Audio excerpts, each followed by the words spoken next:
Abra sua Bíblia, por favor. João capítulo 7, verso de número 30. Põe na tela para mim. João 7, 30. Procuravam, pois, prendê-lo, mas ninguém lançou mão dele, porque ainda não era chegada a sua hora.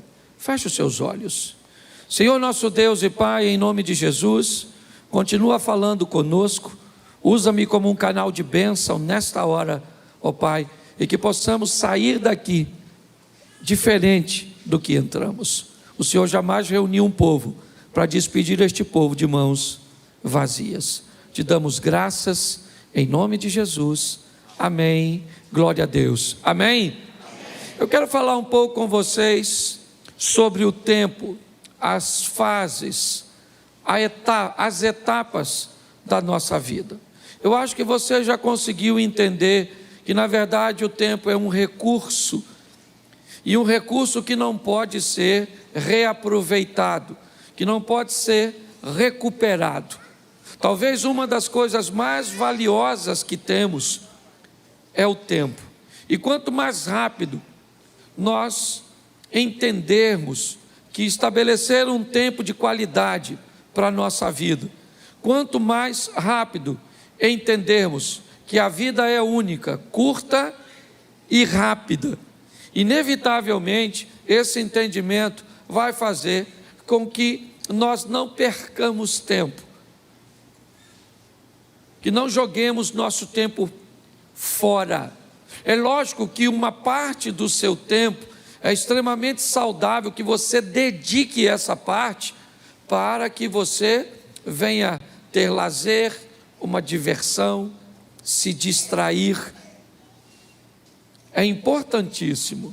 Pessoas que acham que vieram nessa vida apenas para trabalhar, que colocam um dinamismo acima da média na sua vida e acham que isso é saudável, é só uma questão de tempo até ela descobrir que acabou ficando sozinha, acabou ficando doente e pior, não dá para recuperar mais.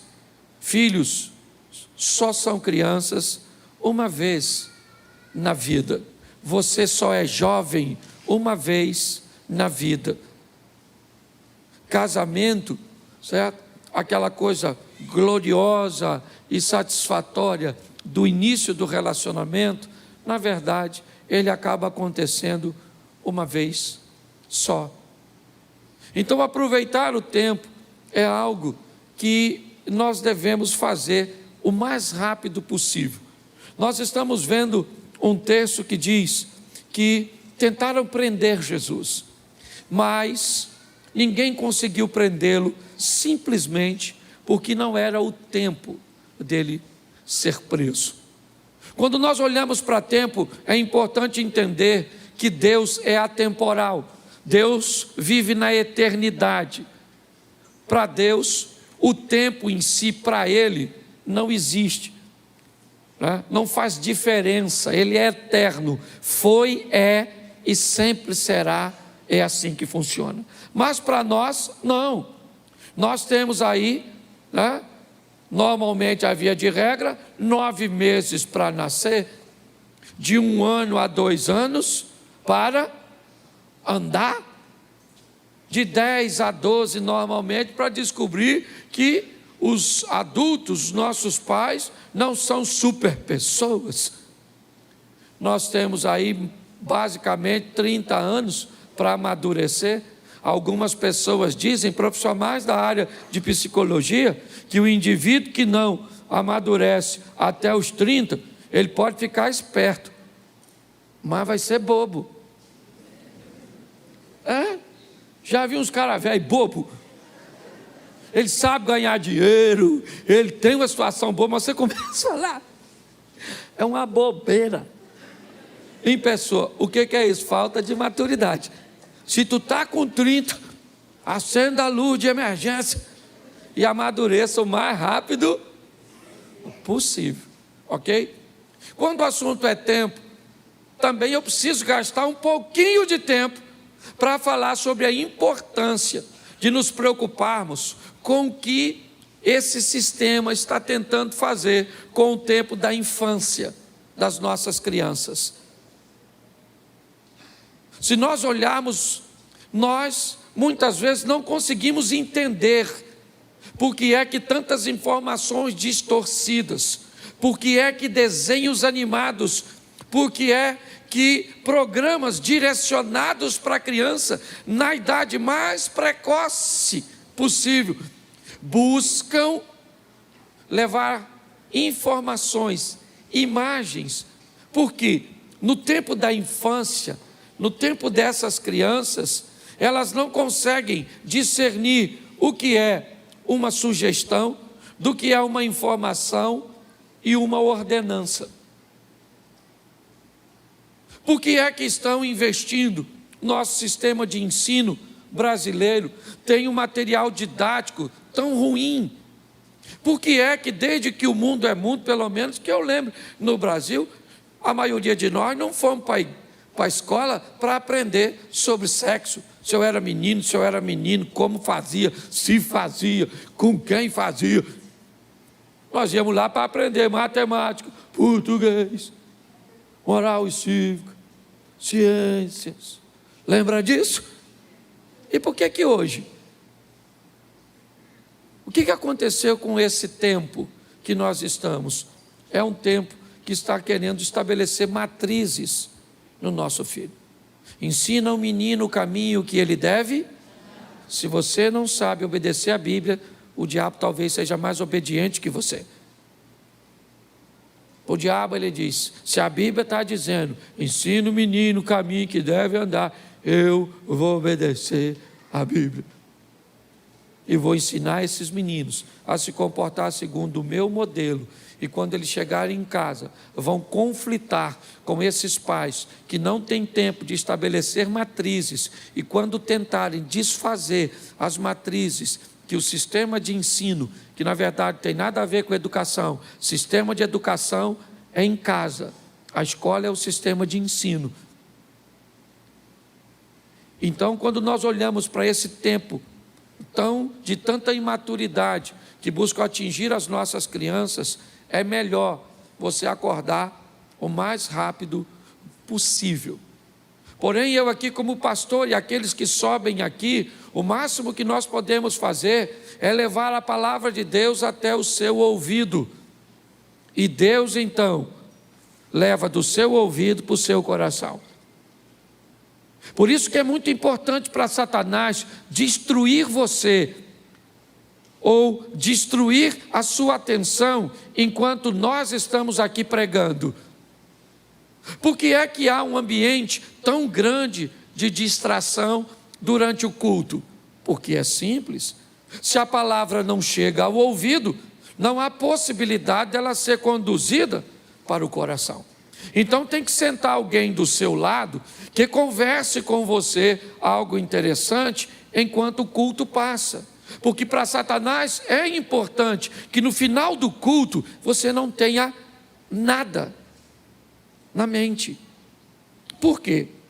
Porque se tiver na mente, preste atenção, você viu aqui o Wesley vindo ministrar a oferta, e ele disse que ouviu uma palavra aqui, uma palavra que o impulsionou a semana inteira, ou seja, a palavra estava no ouvido, estava na mente. Se a palavra entrou na mente, Deus foi levando a palavra para o coração dele, e é assim que acontece.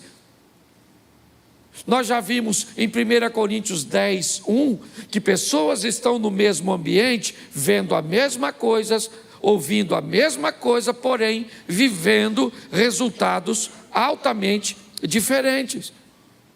E qual é o motivo para que isso aconteça? O nível de atenção e de comprometimento que essas pessoas tomaram após receber a palavra ou a ferramenta. Quando nós olhamos para isso, talvez nós consigamos entender por que algumas pessoas têm problemas com lidar com os tempos.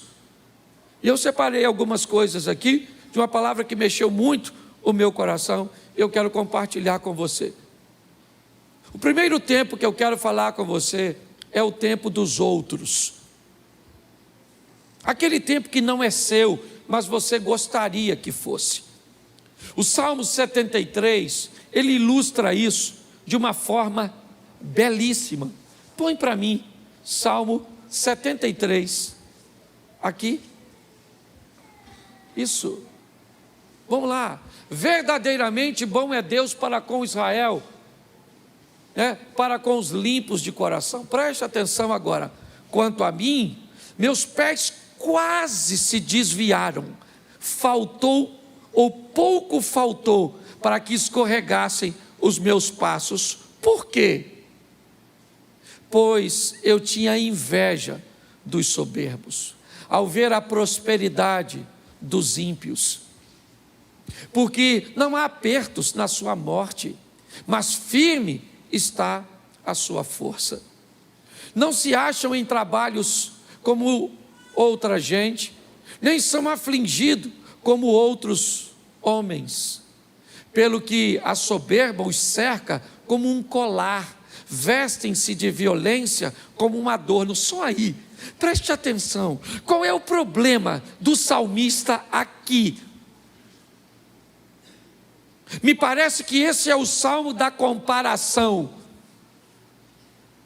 Me parece que esse texto define a pessoa que olha para o tempo dos outros, para aquilo que está acontecendo na vida dos outros, e não consegue entender que o tempo dos outros não é o seu.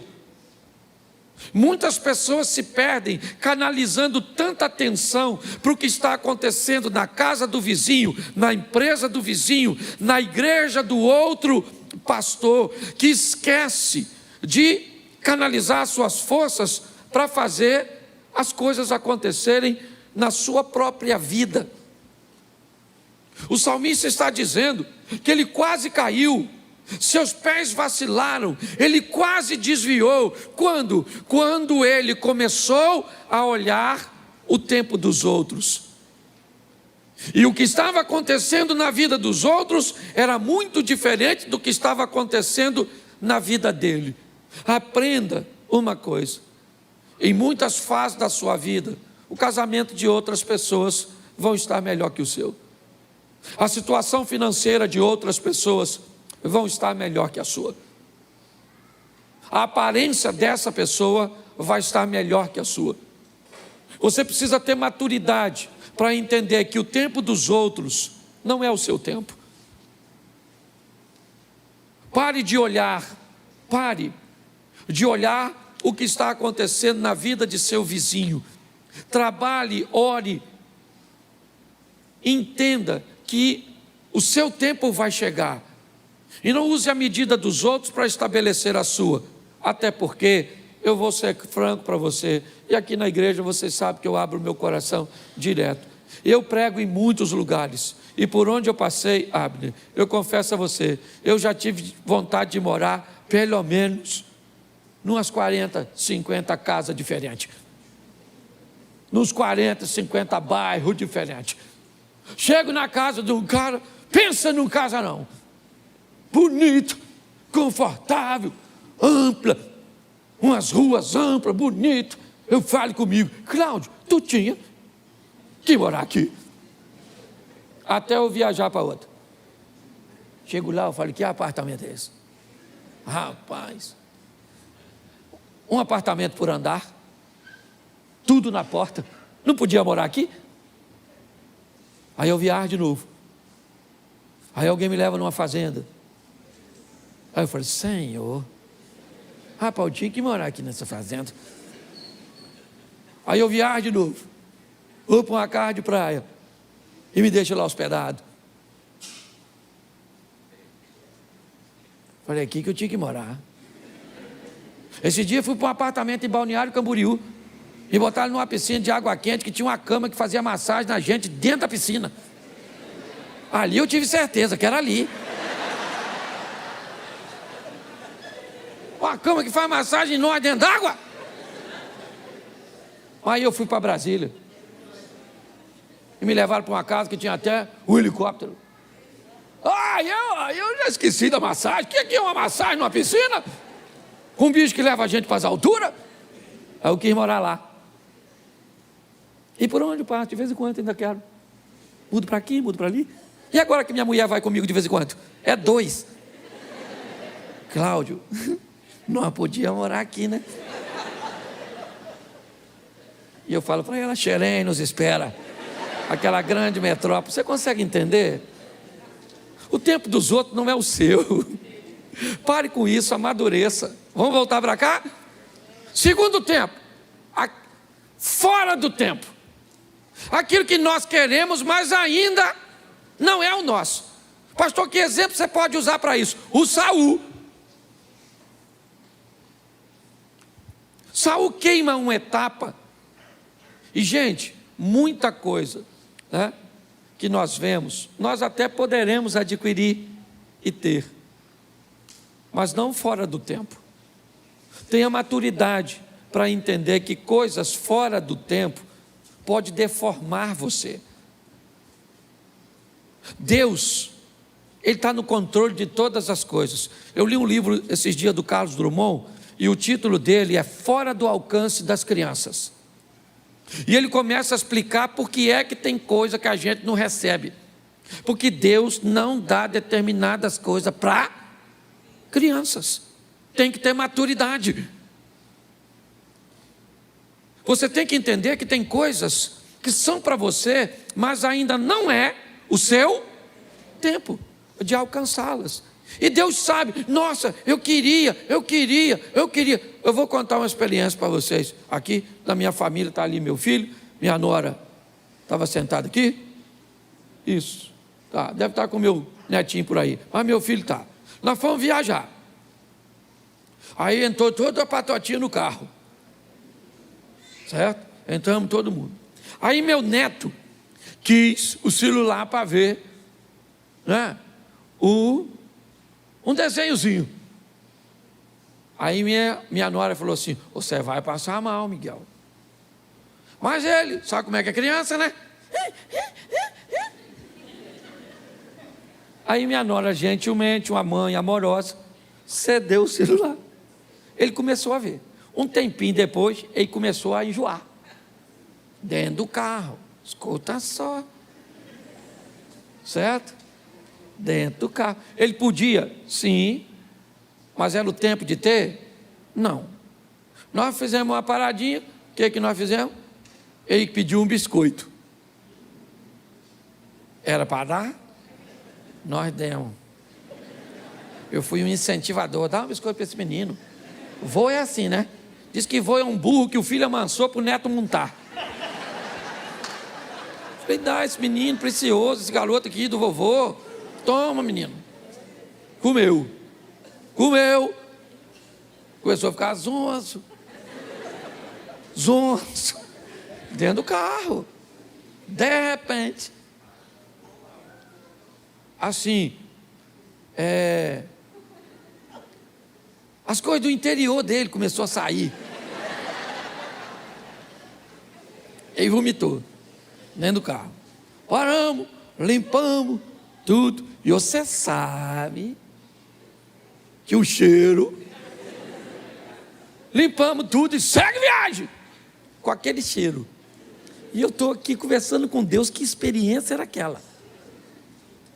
E Deus falando ao meu coração, é desse jeito que eu não ajo. Vocês sabiam que o celular ia fazer mal? Você cedeu, porque você é bonzinho. Você sabia que o biscoito ia piorar? Você deu. E agora, Cláudio Soares Duarte, pastor. Porque quando é minha mulher, só fala Cláudio Duarte. Quando é Deus, fala o nome todo e ainda usa pastor, que é para chamar a atenção. Vai fazer a viagem com esse cheiro, que não sai não. Sabe o que eu aprendi? Quando é fora do tempo, Deus não dá. Você pode espernear do jeito que você quiser, que Ele não vai se sensibilizar com você, porque Ele quer ser o melhor. Deus não age dessa forma.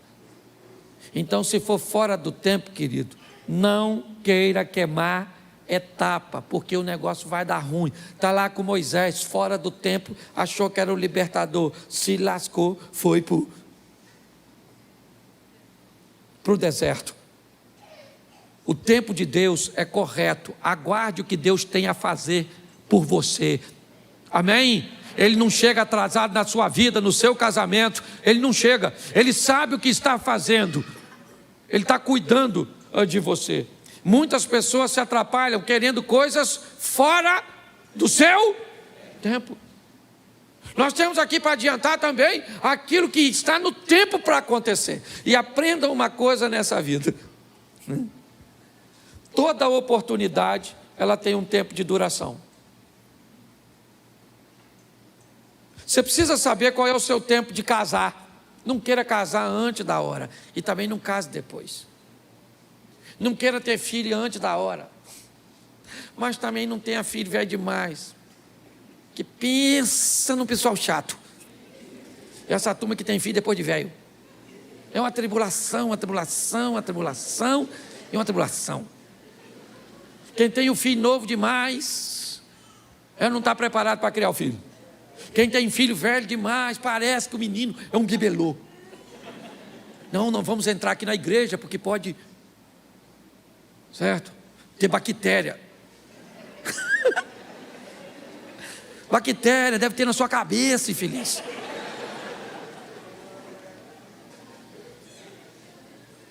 Você tem que descobrir qual é o seu tempo de casar. Você tem que descobrir qual é o seu tempo de agir em favor das suas finanças. É o seu tempo. Peça a Deus para te dar discernimento. Chegou a sua hora de viver. Descubra quando ela é, em qual área é, e mergulhe com toda a sua força. É assim que funciona. Em 1992, eu tive que fazer 2 mudanças drásticas na minha vida. Casar. Acabei com a minha vida de solteiro. Troquei todas as mulheres solteiras do mundo por uma. Olha que troca ruim. Porque antes de casar eu podia ter qualquer uma solteira, sim ou não? Depois que casei, rejeitei todas as outras. E parei Jane Mary, para ir com ela até que a morte o separe. E diga-se de passagem, está demorando. Para ela e para mim. A Abner que diga isso, ou não? A Jacira aí, ó. Quase 50 anos de casado. Você consegue entender isso? Está assim de gente que não investe tempo, sabe? Para ter um discernimento, às vezes numa consultoria, em alguém que tem experiência. Para que aprender com seus erros, se você pode aprender com os erros dos outros? Procure pessoas, a vida está fazendo aqui na igreja, aqui nessa igreja, você tem pessoas com tanta experiência, que pode dar noção de casamento, pode dar noção de ambiente corporativo, de quais são as profissões promissoras. Você está envolvida num ambiente, onde você pode receber informações extraordinárias, para ajudar a você agir no tempo correto. Mas você não aproveita isso. Você tem que descobrir seu tempo. Qual é o seu tempo? Jesus está no casamento de Caná. Maria fala para ele, eles não têm vinho. Jesus disse, ainda não é chegada a minha hora. Calma, eu sei o meu tempo. Nós precisamos amadurecer para entender isso. A menina tem 12 anos, eu já sou uma moça. Pai, posso namorar? Com 12, eu vou buscar o boneco da Barbie, o Ken. Você namora ele. Mas eu já sou uma mulher. Ô menina, vai assistir Chiquitito e não me perturba. Menino, 13 anos, acho que é um homem, não paga uma conta, qualquer coisa que vai fazer está cansado, não estuda direito, nada, aí vê uma menininha. Eu já estou no tempo de namorar. Eu acho que você está no tempo de eu castrar você, não é? Você sossegar esse fogo. Você está rindo, mas é sério. Você tem que entender o tempo da espiritualidade. O tempo de investir em leitura, em busca por Deus. É muito importante isso, gente. Descubra o seu tempo, as coisas que têm que acontecer, né? no seu tempo. Para alguns, esse tempo pode chegar um pouco mais cedo, para outros, um pouco mais tarde, para outros chega no modelo mais fácil, para outros no modelo mais difícil. Mas entenda isso, eu vejo pessoas querendo viver o tempo dos outros, eu quero pessoas querendo viver coisas fora do tempo, antecipando e quebrando a cara, tomando decisões equivocadas, e pessoas que sequer são capazes de entender o seu próprio tempo. O próximo, o tempo de Deus, tem o seu tempo. Pastor, mas o meu tempo não é o tempo de Deus? Não era isso que você está falando? Não, o seu tempo é o tempo que você tem que aproveitar para estudar, é o tempo que você tem que aproveitar para investir em você. O tempo de Deus é aquilo que Deus quer fazer na sua vida, e é importante você entender isso. Quando é que Deus vai fazer? Quando chega o tempo dele. Eu participei de uma igreja e eu era vice-presidente dessa igreja durante um bom tempo, e muitas vezes eu vi pessoas querendo criar conflitos entre o pastor presidente e a mim, querendo que eu o confrontasse, criasse problemas, porque muitas pessoas, por algum motivo, afinidade ou outras coisas, ou por uma visão equivocada, viam uma liderança pastoral na minha vida. Mas eu entendi que aquele não era o tempo de Deus para a minha vida, e que o tempo de Deus para a minha vida ia chegar. Hoje, eu procuro, primeiro, não olhar para o que está acontecendo na vida e no tempo dos outros. Hoje, eu procuro olhar de uma forma sábia para não querer as coisas fora do tempo. Eu busco a maneira de aproveitar todas as oportunidades para entender o meu tempo, sabe, aquilo que Deus está preparando para mim, ou me dando a oportunidade de viver. Mas o tempo de Deus, no que diz respeito principalmente a ministério, a ações que vão mudar a nossa vida, precisa ser entendido. Quando eu olho para Davi, sendo ungido por Samuel como rei, sabia que o trono era seu futuro. Profecias, se é que eu posso chamar isso de profecias, mas incentivo, que diziam: mata o camarada, porque se você matar, você se torna o rei. Ele disse: mas esse não é o tempo. Para que o tempo e que as coisas de Deus se cumpram na minha vida, eu não preciso puxar o tapete de ninguém. O que Deus tem para mim é meu. É assim que funciona. Eu não estava em casa, é o que Davi poderia dizer, quando Samuel esteve lá, todos os meus irmãos estavam lá. Eu estava no campo trabalhando, mas ninguém comeu nada, e o ungido fui eu, porque o tempo de Deus chegou para a minha vida. É importante você entender isso. Se nós não amadurecermos para dar uma olhada nisso, está assim de gente vivendo fora do tempo. Adultos vivendo como adolescente, pessoas que tinham uma situação financeira melhor ontem e hoje continuam gastando no mesmo tempo. É assim que funciona. Homens casados vivendo tempo e comportamento de solteiros, pessoas invertendo tudo e pior, trazendo dores, desconfortos, adversidades para a sua vida. Está na hora de você tomar uma decisão para mudar a sua história. É para isso que você vem à igreja, sabe para quê? Para entrar pelo teto paralítico e para sair pela porta andando. Nós vamos para a presença de Jesus para sair de lá melhor do que entramos. Esse é o propósito. Sair daqui uma esposa melhor, um marido melhor, um colaborador melhor, um empresário melhor, um pastor melhor, um amigo melhor. É para melhorar. O trabalho do Senhor tem o propósito de nos levar para a próxima fase da nossa vida. E para me encerrar, por causa do tempo, nós temos o fim dos tempos.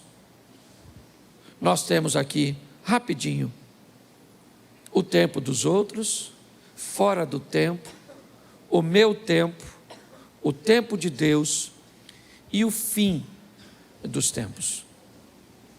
Quando nós estamos olhando para esse ambiente, Mateus 24, 44, por isso, estai vós preparados também, porque o Filho do Homem há de vir a hora em que não penseis. Quando nós olhamos para esse texto, nós descobrimos que nós estamos chegando ao final dos tempos, as coisas se cumprindo, as coisas acontecendo. E por favor, igreja, não se preocupe quando vai ser. Não fique preocupado se é amanhã, se é no ano que vem. Não fique preocupado. Tenha uma preocupação: eu preciso estar preparado. Quando a trombeta tocar e Cristo voltar para buscar a sua igreja, e Ele vai voltar, porque Ele não é homem para que minta, nem filho do homem para que se arrependa. E por que é que nós investimos em vidas aqui para melhorar a sua qualidade? Porque não há evangelismo maior e melhor do que alguém olhar para você e ver Deus. Terça-feira passada, eu levei a Mary para pregar numa igreja e um pastor me chamou. Ele trabalhava na usina de Angra e ele me disse que com ele trabalhava um alemão que entendia pouquíssimo português e que falava inglês e alemão. E ele disse que criou um laço de amizade, mas que a comunicação era muito difícil entre eles. Mas que ele buscava, dentro das suas limitações, pregar Jesus para aquele homem de uma língua tão desafiadora. O homem entendia pouco, mas quem pregava era muito crente. Falava pouco e vivia muito. Dava um testemunho. O cara gostava demais dele e tolerava até ouvi-lo sem entender muitas coisas. O homem foi embora para a Alemanha e não se viram mais. Um tempo depois ele recebe a ligação da filha deste homem. E criou uma maneira, não entrei em detalhes, para comunicar a ele, que depois que o pai dela havia voltado para a Alemanha, ele aceitou Jesus como Salvador. E ele tinha falecido lá na Alemanha. E que ele deveria pegar um avião e ir à Alemanha, porque o pai dela, antes de falecer, deixou uma herança para ele, que ia mudar a vida dele. Muito mais do que o que falamos, meus irmãos, vale o que nós vivemos. A nossa sociedade está cheia de palavras, cheia de historinhas.